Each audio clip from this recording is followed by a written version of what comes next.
Instituto Nacional de Medicina Legal y Ciencias Forenses.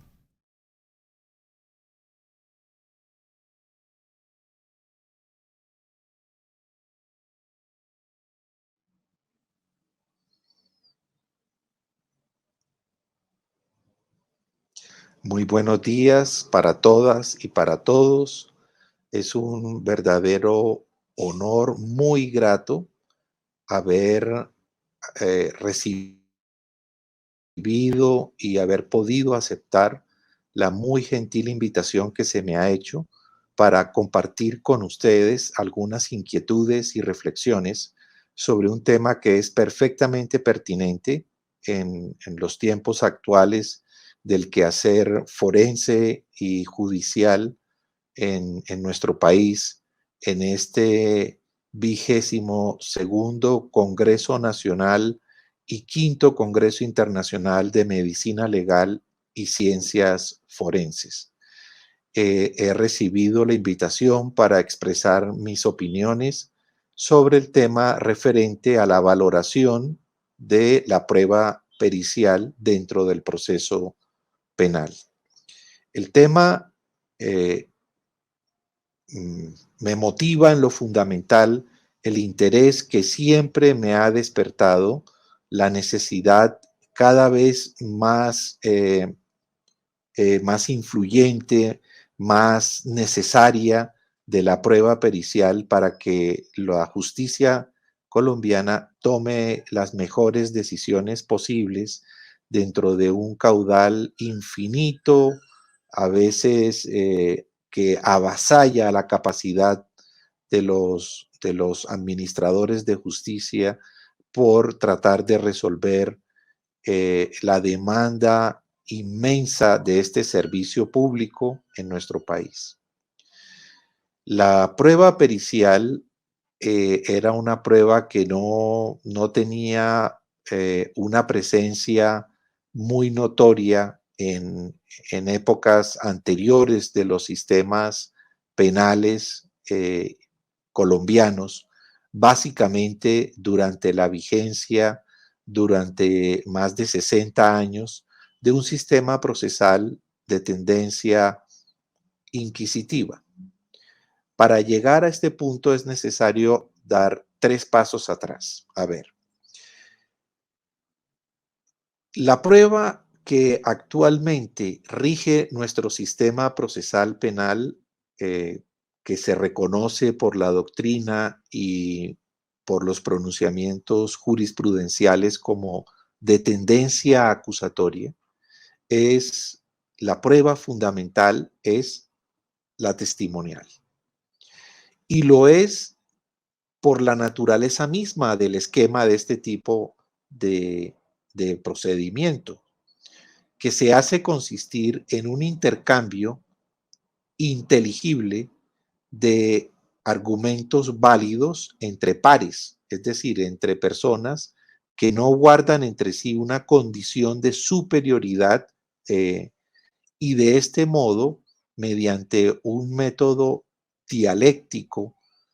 entendido como el producto deseable de una confrontación de ideas opuestas o diversas sobre un mismo aspecto,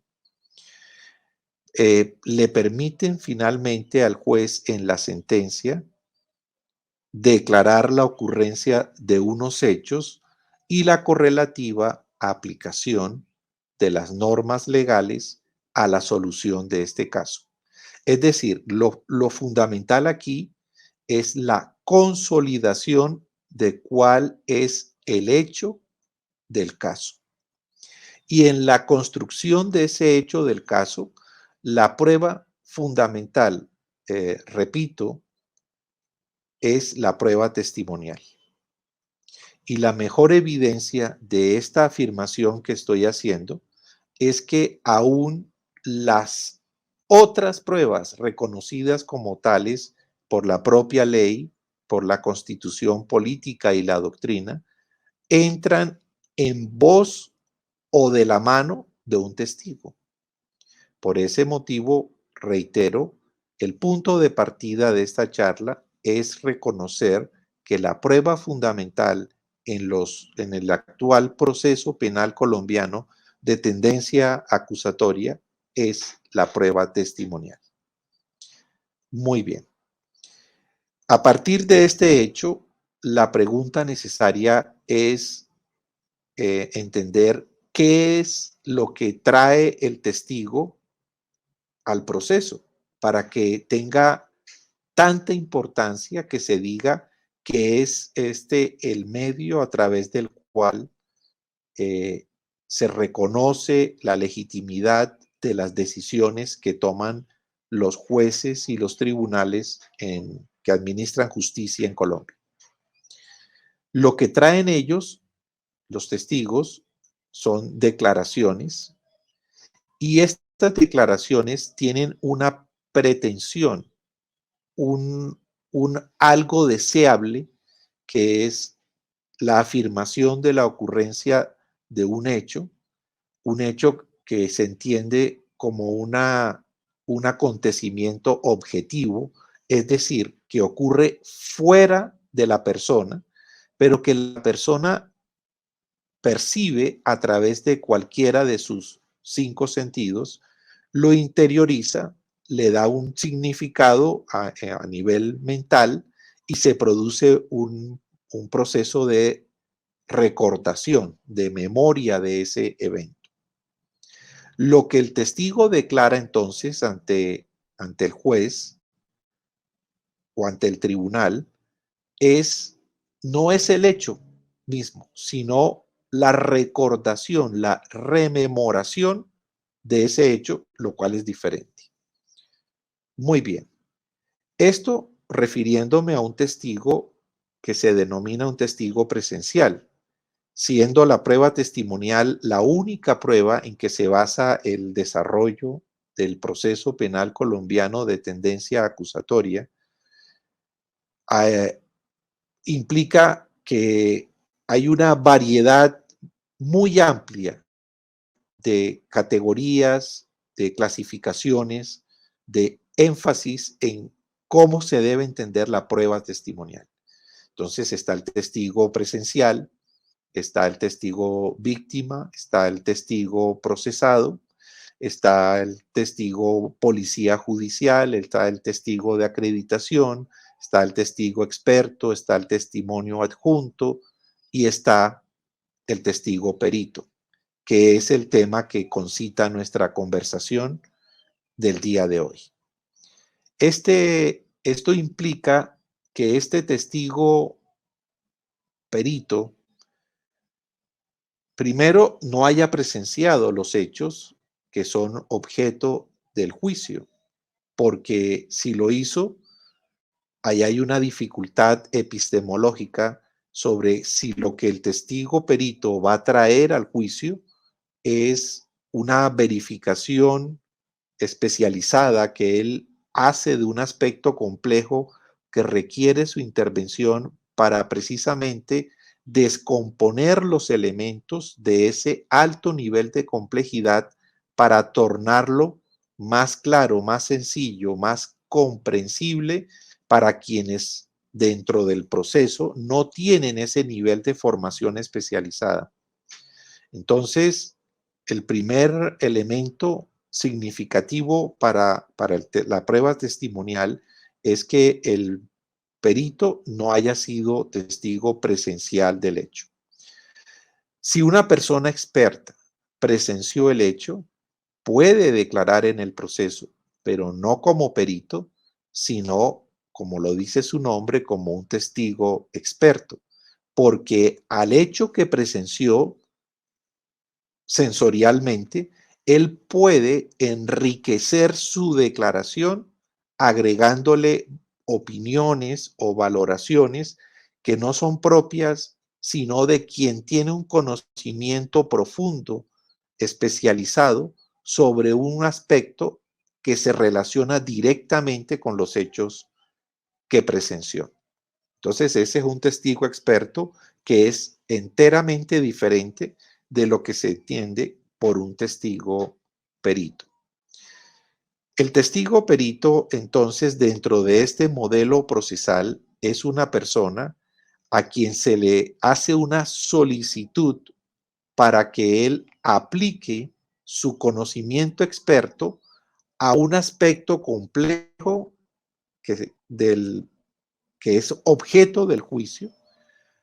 le reduzca ese nivel de complejidad, lo haga comprensible, lo torne sencillo y lo exponga, lo presente a la audiencia de juicio. Hasta ahí no habría, digamos, mayor suspicacia, mayor aspectos problemáticos que deberían agregarse para la comprensión de este hecho, pero precisamente a partir de este momento todo comienza a ser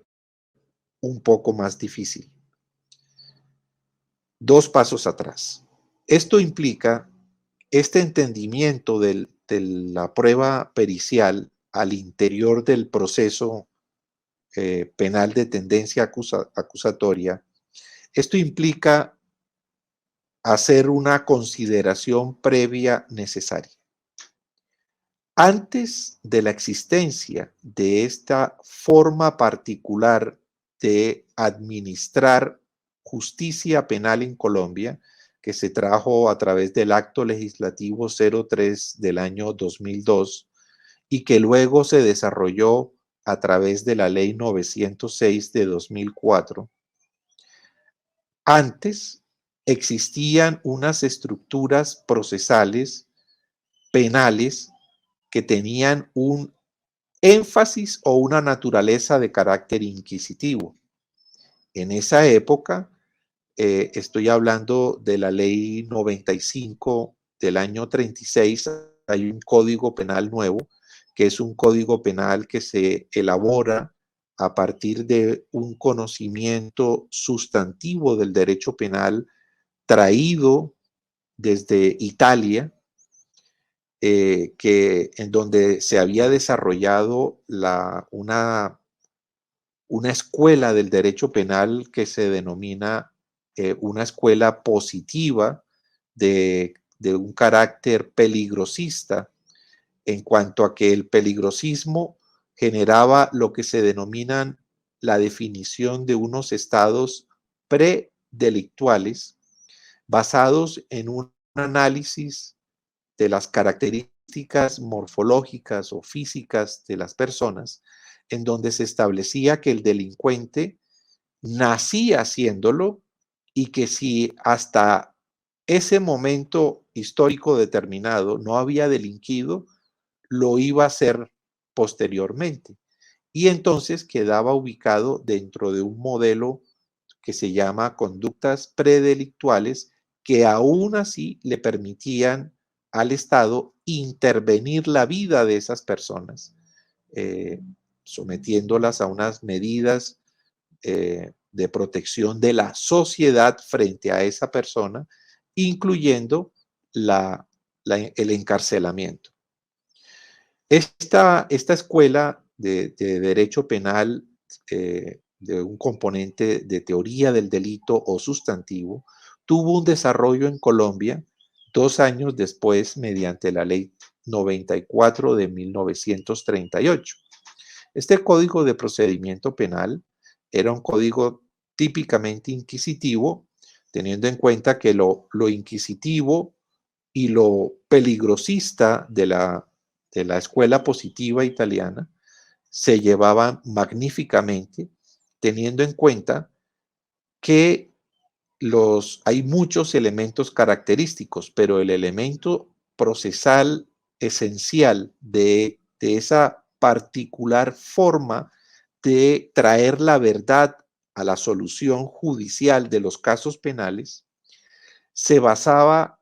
en 3 características centrales. La primera era la concentración de poder en una sola persona. Esto es el inquisidor. Este inquisidor era el juez y este juez tenía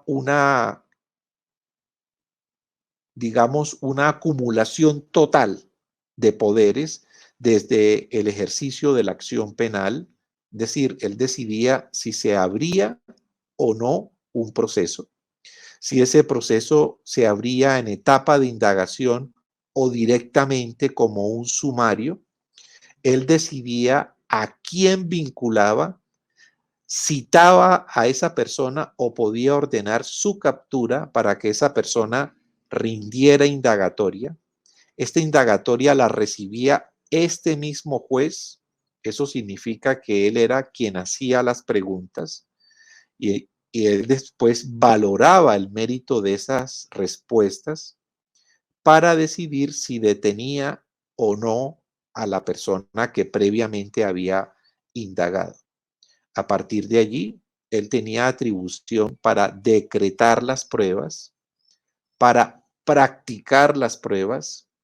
para valorar las pruebas que él previamente había decretado y practicado y otorgarles un determinado mérito a través de la decisión entre acusación o sobreseimiento, como se denominaba en esa época. Había un sobreseimiento definitivo y había uno transitorio. Y él mismo, agotada esta etapa, sí decidía hacer una acusación o un llamamiento a juicios o un pliego de cargos. Es decir, llevar esta etapa del proceso a una siguiente, que era una etapa de juicio. Él mismo la desarrollaba, él mismo volvía a decretar pruebas, él mismo volvía a practicarlas, pero ya no para decidir si acusaba o sobreseía, sino para decidir si condenaba o absolvía a la persona que él enjuiciaba. Y una vez profería sentencia, si la sentencia era condenatoria, él mismo se encargaba de la ejecución de esa sentencia. Entonces, esta primera característica que se denomina concentración de poder en una sola persona, era la característica central del esquema procesal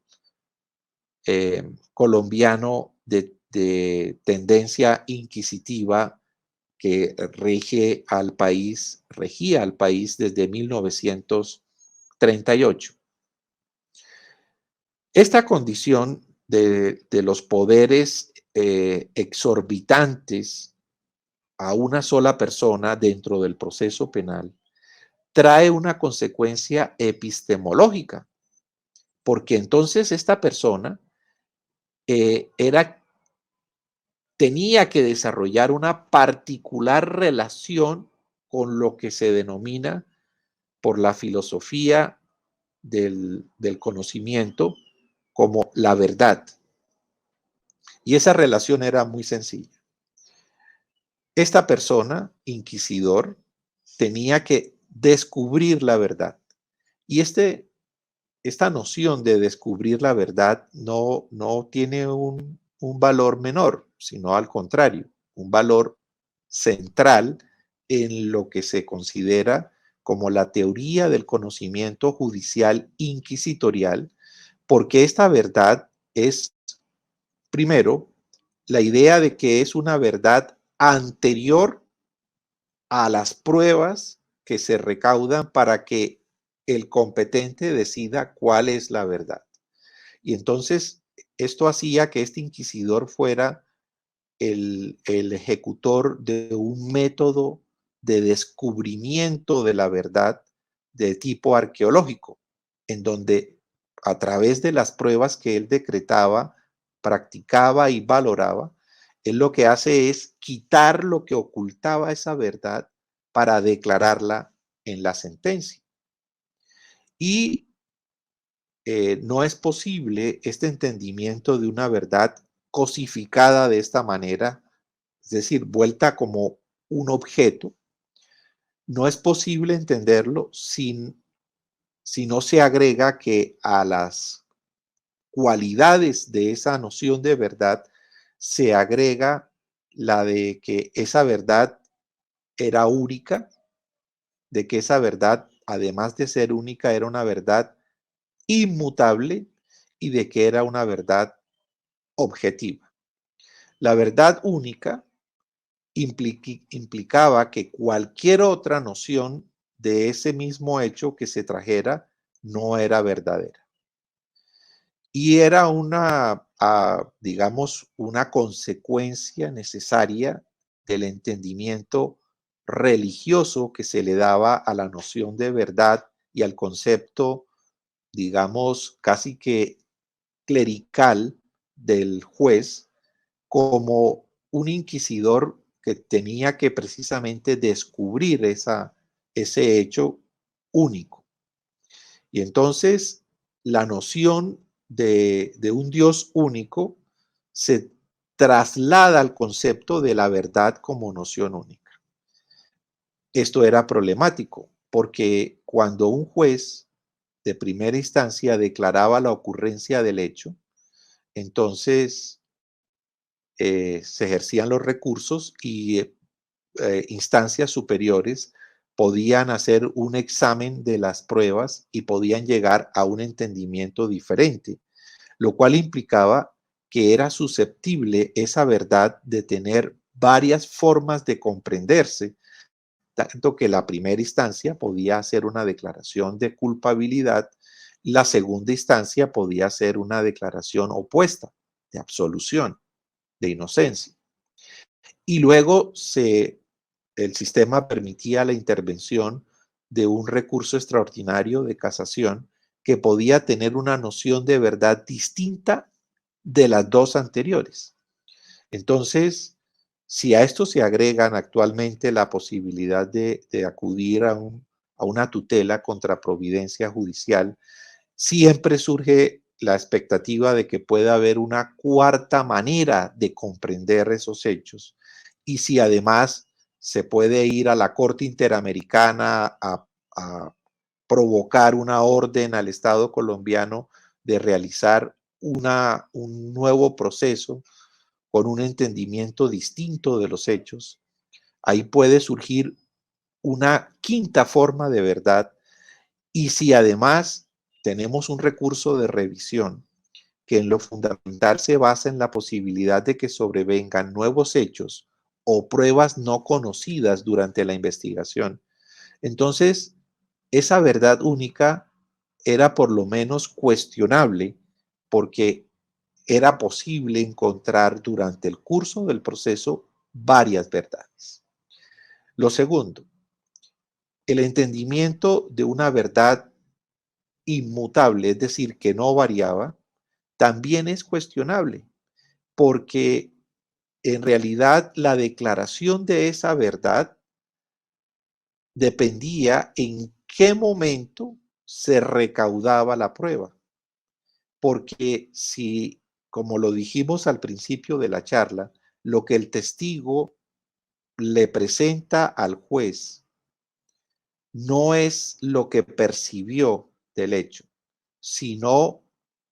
la rememoración del proceso mediante el cual él guardó ese estímulo sensorial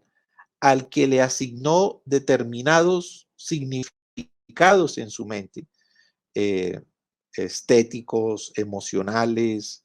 de importancia mayor o de insignificancia. Todo eso iba a determinar que ese recuerdo, que no es un fósil de esa, de esa particular manera como el testigo percibió el hecho y lo llenó de significados en su propia mente, eso no digo que no es un fósil porque no permanece inalterable allí conservado, como a salvo de cualquier vicisitud, sino todo lo contrario. Un recuerdo es un elemento vivo de aquella percepción que fue llenada de significados en la inteligencia, en la mente de la persona. Ese recuerdo va cambiando permanentemente, se ve afectado por falsos recuerdos, por episodios parciales o relativos de olvidos, inclusive por una resignificación con el paso del tiempo, de modo que si el testigo declara en un corto tiempo desde el momento en que percibió el hecho, o si lo hace mucho tiempo después, la declaración no es la misma. Entonces, esto que ya había sido un hallazgo significativo de la psicología, del testimonio y de la propia epistemología, inclusive de la neurociencia, afectó el entendimiento que se tenía de esta noción de verdad frente al testigo.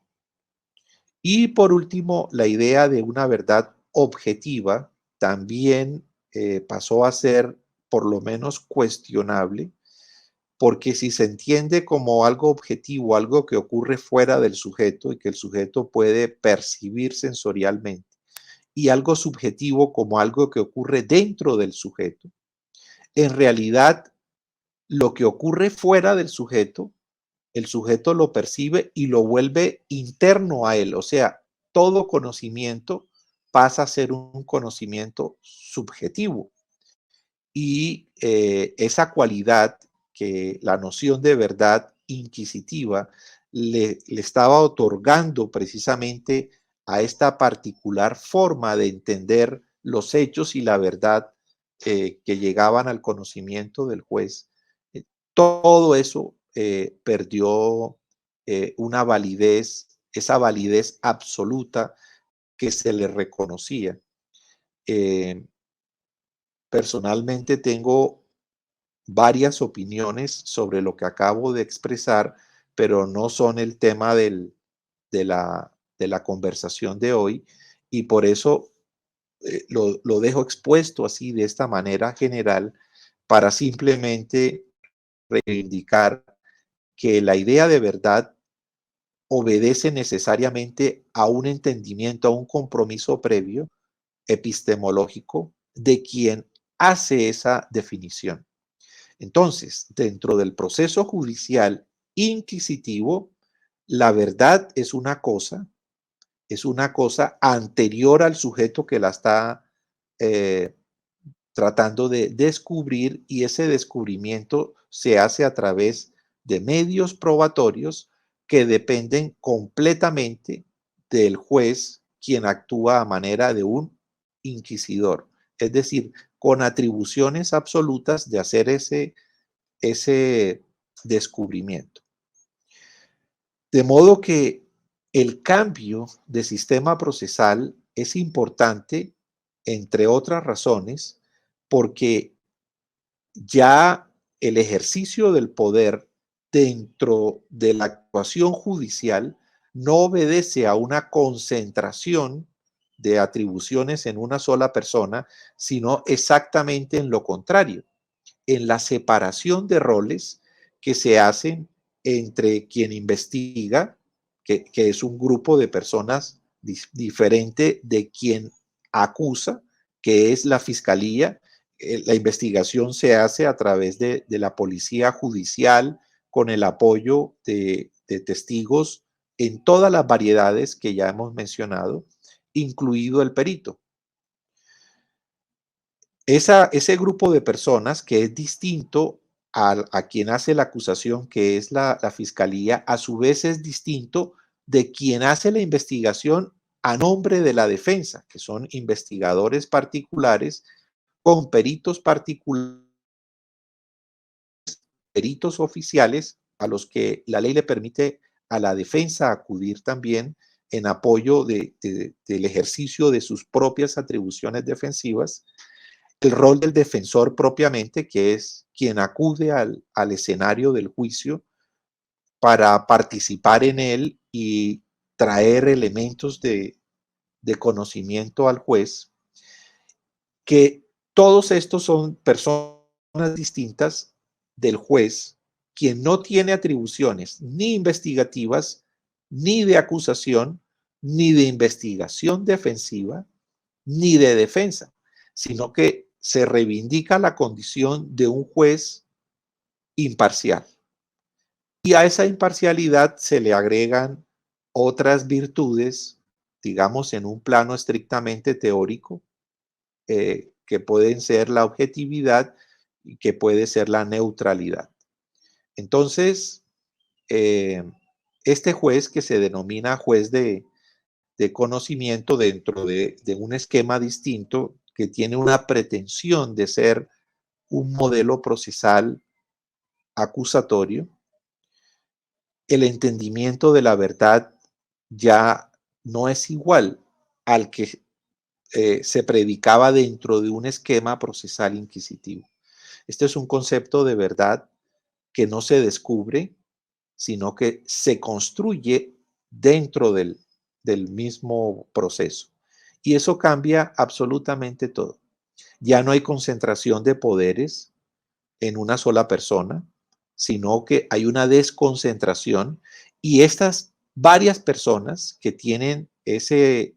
rol, esa atribución, se predica entre ellas un principio de igualdad. Y esa igualdad, al menos en el plano teórico, es lo que permite que se desarrolle un método dialéctico de construcción de la verdad. Entonces, eh, la idea es que es la confrontación entre pares, es decir, entre personas que no tienen una relación asimétrica de poder dentro del proceso, sino de equivalencia entre ellos en cuanto a las atribuciones, a las oportunidades, a los mecanismos de ejercer el rol que le corresponde a cada uno. Es eso lo que le da una condición más democrática a el entendimiento de un proceso penal de tendencia o de pretensión acusatoria. Muy bien, esto eh, para contextualizar lo que tiene importancia para la prueba pericial dentro del proceso penal.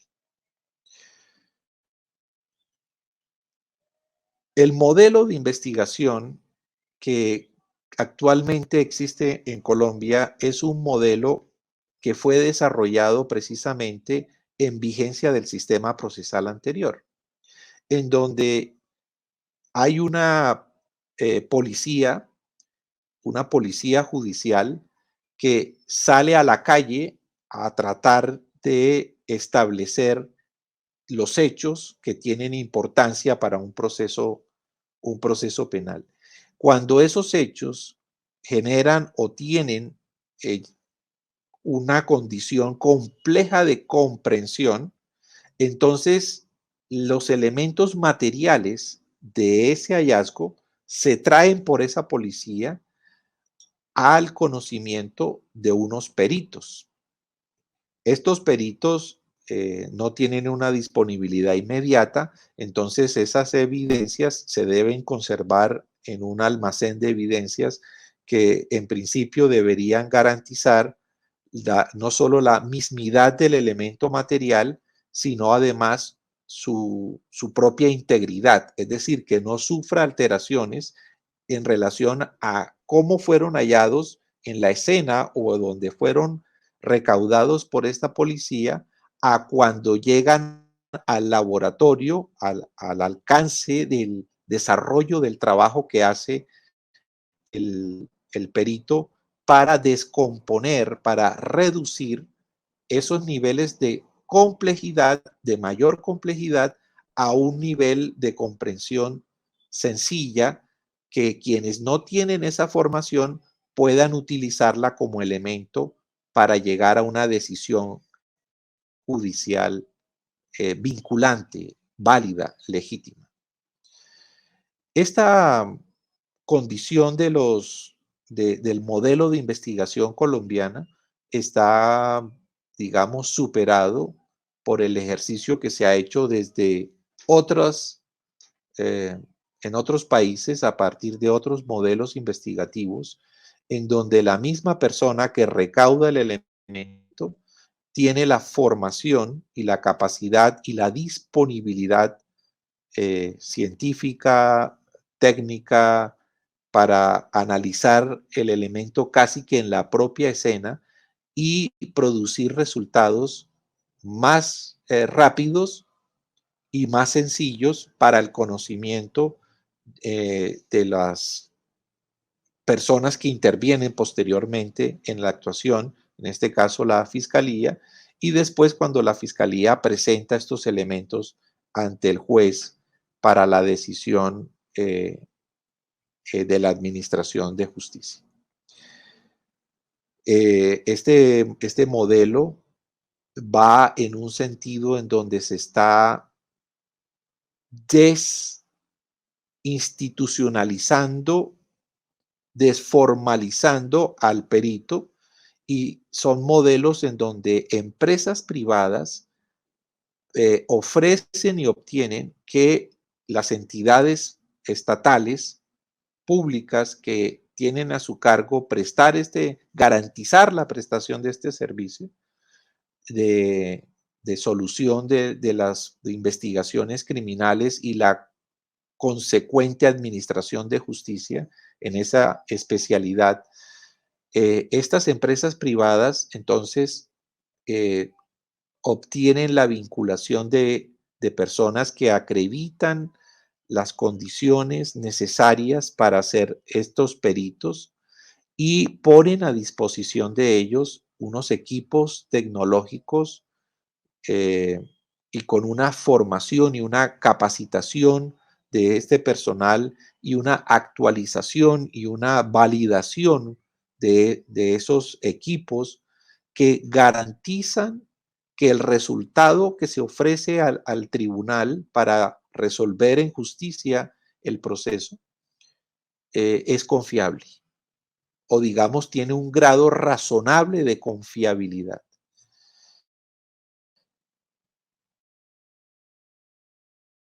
Esto implica un cambio muy importante en el entendimiento de la prueba pericial, porque prácticamente la prueba pericial eh, ocupa los espacios que antes se dedicaban únicamente al testigo presencial y entonces se sustituyen por un enfoque reconstructivo a través de esta prueba pericial de los hechos, ofreciendo un modelo de conocimiento particular que el juez debe someter a valoración para llenar de contenidos de justicias sus sentencias, en general las providencias. Bien, en Colombia el punto de partida de la valoración de la prueba eh, pericial lo es el conjunto de parámetros o de criterios que fijó la Corte Suprema Federal de los Estados Unidos en el muy conocido caso Daubert. Este caso es un caso en el cual es un caso civil en donde se está determinando que hubo una droga, una medicina que se vendía comercialmente en los Estados Unidos que le permitía a las eh, mujeres gestantes reducir los síntomas no deseables del embarazo y el efecto que se pudo percibir de quienes consumían esta medicina era que estas mujeres daban a luz a niños que venían con problemas congénitos, particularmente en la formación de los brazos y de sus extremidades, digamos. Y entonces se lleva a juicio a la farmacéutica que producía esta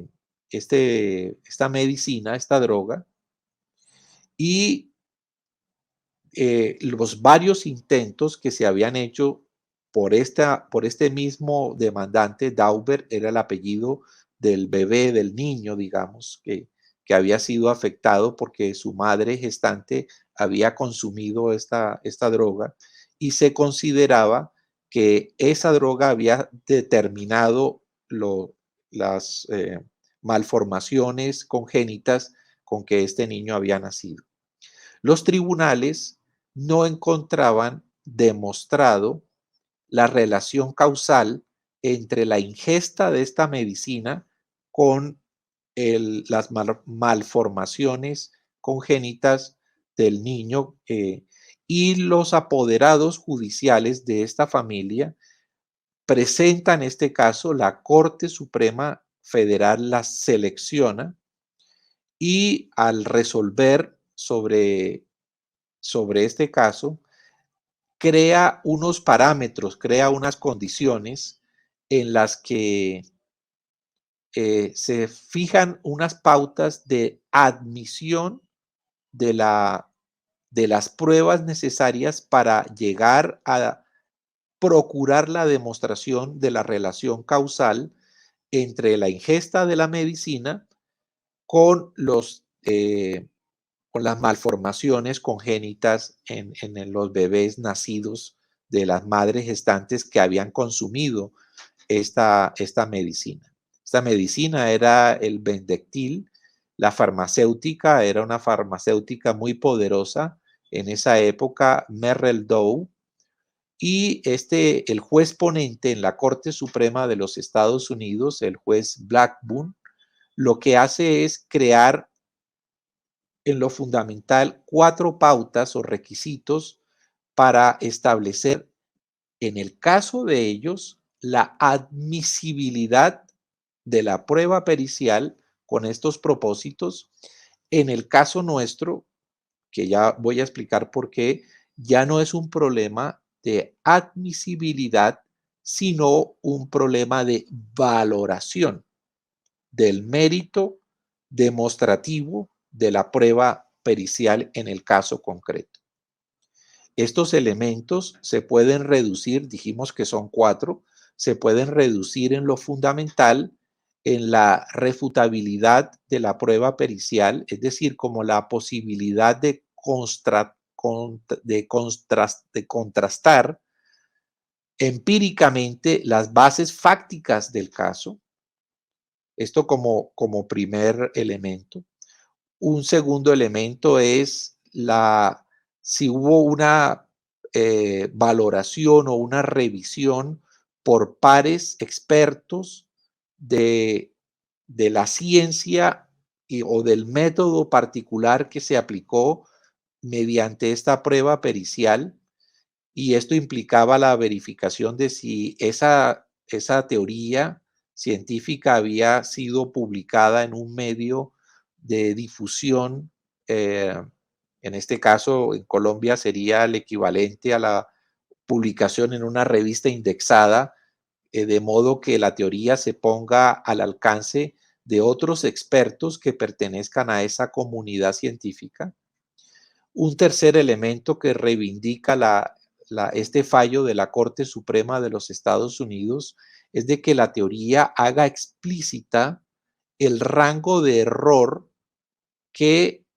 que lleva implícita este método científico aplicado para producir la prueba pericial. Y el último requisito, el cuarto, era establecer el grado de aceptación por la comunidad científica a la que pertenece el perito que produce el dictamen, que es sometido al conocimiento del juez en la solución del caso específico. Entonces, en cuanto a la condición de ser refutable la teoría, es necesario acudir al conocimiento de filósofos que se refieren a la epistemología del grado de conocimiento que el perito lleva a consideración del juez, y en estos digamos, epistemólogos, a los que más se acude son Carl Hempel y Karl Popper. Estos dos científicos lo que hacen en la práctica en realidad es, ellos tienen opiniones opuestas. Hempel realmente es partidario de un método más inductivo y se refiere a los elementos fácticos de corroboración de la hipótesis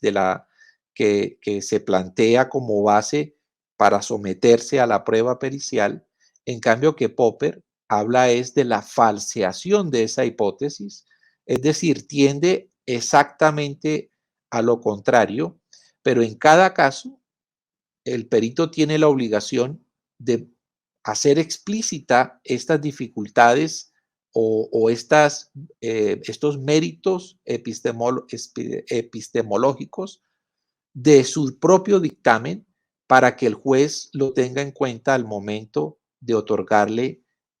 un mérito demostrativo de los hechos dentro del proceso de que se trata. Aquí hay otras dificultades implícitas en este requisito, pero en realidad eh, a través de los otros elementos como la revisión a través de pares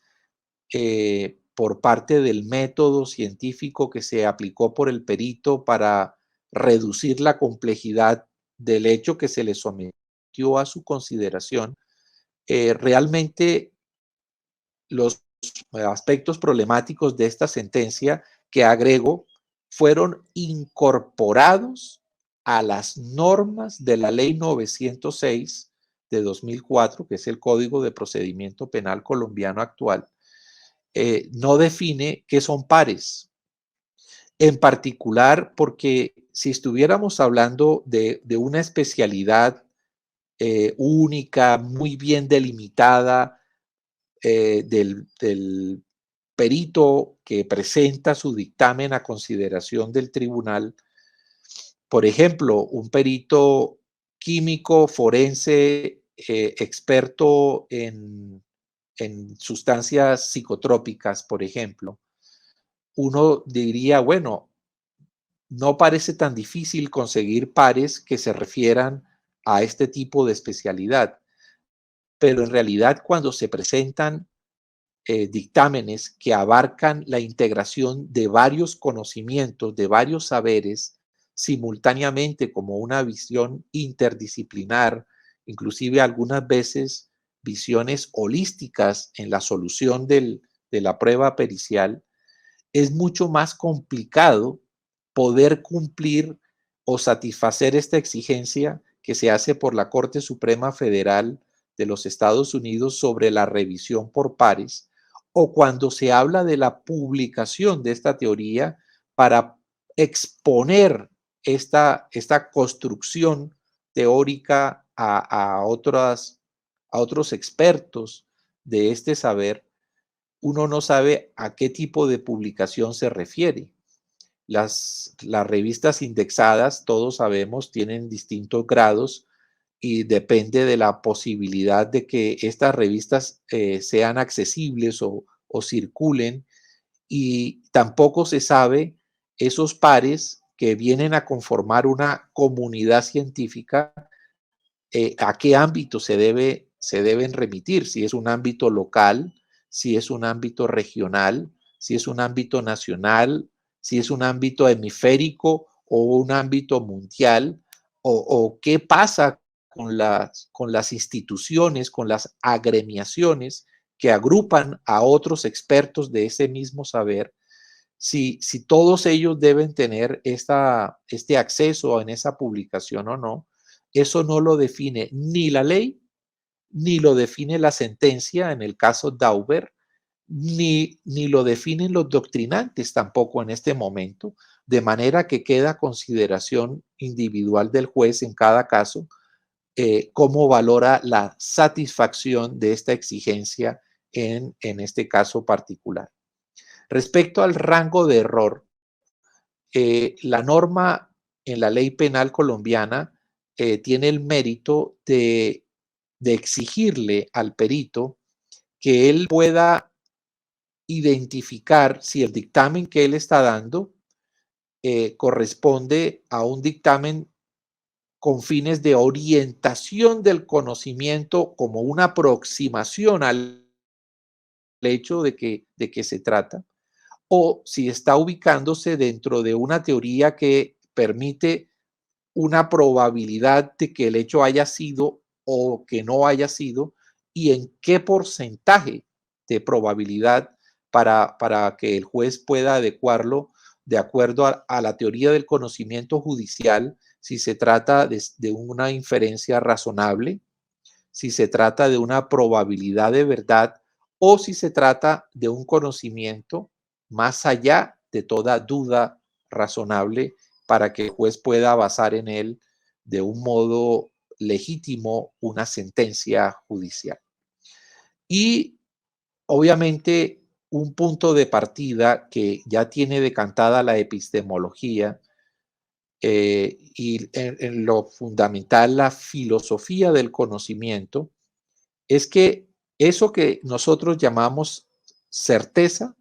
no es factible en el estado actual del conocimiento humano, incluido las ciencias, ni siquiera en la genética, que es, digamos, una ciencia a la que uno podría decir, que uno podría apostar que un dictamen de esa naturaleza, un juez podría con tranquilidad de plena conciencia decir,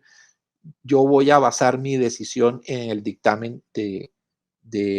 la prueba genética que se me ha traído por el perito. Ni siquiera en esta condición la noción de certeza es admisible, ni siquiera el hecho de que con las huellas dactilares, por ejemplo, uno podría decir que la condición de ser única la huella, no, eso no ha sido verificado empíricamente. Que no se hayan encontrado dentro de un muestreo de una población determinada a otra persona con las mismas huellas, ese es un hecho, pero esa verificación no se ha logrado con la población mundial y por lo tanto no es posible en el estado actual de esta ciencia, en este caso la lofoscopia, decir que es, es un elemento, eh, por ser único, que sea plenamente confiable. Eh, por eso la idea de que un perito diga de que hay certeza sobre algo ya debe poner en evidencia, digamos, alertar al juez que aquí hay un problema de teoría del conocimiento, porque no se puede lograr ni por la prueba pericial ni por ninguna otra un grado de conocimiento de este tipo, y es por eso que existen los recursos judiciales para que otras instancias lo examinen, por eso existe la tutela contra las decisiones judiciales, por eso es posible acudir ante tribunales internacionales para exigir un examen distinto, y por eso existe el recurso de revisión que se basa en la posibilidad de que siempre es factible que sobrevenga un elemento de conocimiento nuevo que revalúe todo lo que se había tenido como base para que el juez llenara de contenido de justicia la providencia que ha dictado en la solución del caso que se le sometió a su conocimiento. Entonces, aquí en este tercer elemento indicado por la Corte Suprema Federal en el caso Dauber, el poner en evidencia el rango de error es un acto de, digamos, de lealtad del perito frente a las partes y frente al juez a quien somete eh, el dictamen que él ha realizado sobre un aspecto complejo que necesitaba de su conocimiento. Finalmente, si todo lo anterior es crítico, es cuestionable, el grado de aceptación por la comunidad científica eh, es más problemático todavía. Ya lo habíamos mencionado cuando se hablaba de si una teoría había sido sometida al examen por pares académicos o científicos. Eh, si eso ya es complicado, que la comunidad científica exprese una aceptación a una tesis determinada, a una teoría determinada, es mucho más problemático porque ¿cuál comunidad científica? ¿De qué ámbito? ¿A qué ámbito se están refiriendo? ¿Y qué grado de aceptación es el mínimo necesario para que un juez acepte el dictamen que le presenta el perito como prueba válida para basar en ella la decisión del caso que está sometido a su conocimiento? De modo que a la luz de estos cuatro parámetros que se incorporaron como rangos de valoración en el proceso penal colombiano, eh, digamos, hay suficientes elementos críticos para que el juez haga ese análisis a la luz de lo que se denomina la sana crítica, es decir, una valoración en conjunto de todas las pruebas de la prueba pericial según las máximas de la experiencia,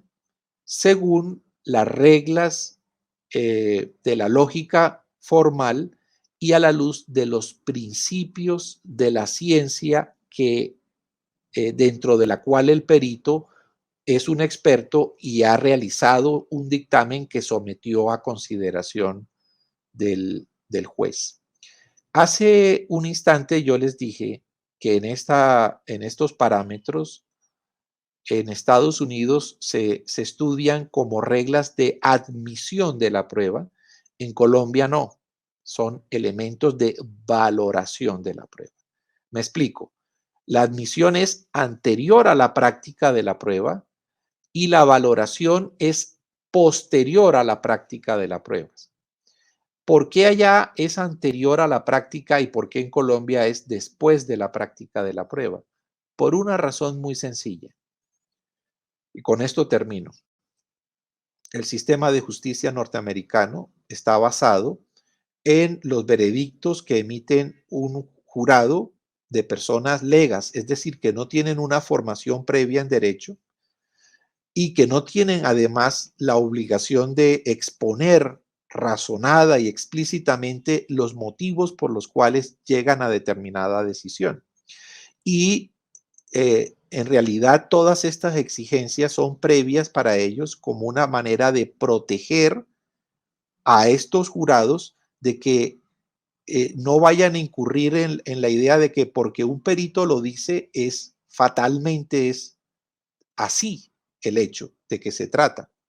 Y en Colombia, aunque la constitución política permite el jurado de conciencia, la ley no lo tiene regulado, no lo tiene creado. Y los jueces individuales o plurales, en los casos de los tribunales o en los casos de las altas cortes, son jueces en derecho que tenemos una obligación de hacer una exposición razonada, explícita de los motivos por los cuales le damos determinado peso demostrativo a cada medio probatorio y por esa razón nosotros no necesitamos de esas delicadezas, de esos cuidados, de qué prueba ingresa al juicio y por eso nos exponen a que podamos aplicar estos 4 parámetros al final del ejercicio una vez practicada la prueba en el seno de la audiencia de juicio mediante la confrontación de posiciones opuestas o a veces solamente diferentes entre fiscalía y defensa mediante la producción de un nuevo conocimiento que es mejor que el anterior. Cuando solo era una hipótesis, ya este es un conocimiento que el juez puede utilizar para basar válidamente su sentencia en el proceso. Estas son unas muy generales consideraciones que son motivo de mi preocupación propia sobre la materia, no comprometen a nadie más, las he expuesto con el mayor respeto por la opinión distinta y quedo atento a cualquier inquietud que surja en ustedes a raíz de estas muy modestas consideraciones. Muchísimas gracias.